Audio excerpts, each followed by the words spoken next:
പുത്തൻ പോലെ ആക്കാൻ വേണ്ടിയിട്ടുള്ള ഒരു ഇതാണ്, ഒരു റീസ്റ്റോർ ചെയ്ത് എടുക്കാൻ പറ്റുന്ന ഒരു കിറ്റാണ് TMൻ്റെ ഒരു റീസ്റ്റോറേഷൻ കിറ്റ്. ഇതാണ് ഞാൻ ഇന്ന് യൂസ് ചെയ്യാൻ പോകുന്നത്.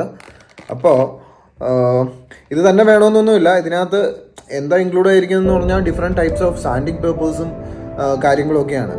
നമുക്ക് ഇത് അവൈലബിൾ അല്ല, ഇത് കിട്ടുന്നില്ല എന്നുണ്ടെങ്കിൽ നമുക്കിപ്പോൾ എന്ത് ചെയ്യാൻ പറ്റും, ഞാനിപ്പോൾ അതിൻ്റെ ഗ്രേഡ് പറയാം. ആ ഗ്രേഡിലുള്ള സാൻഡ് പേപ്പർ മേടിച്ച് ആണെങ്കിലും നമ്മൾ വർക്ക് ചെയ്താൽ ഇത് കറക്റ്റായിട്ട് നമുക്ക് അതിന് വേണ്ടിയിട്ട് ഒരു ചെക്ക് ലിസ്റ്റ് തന്നെ അങ്ങ് ഉണ്ടാക്കി.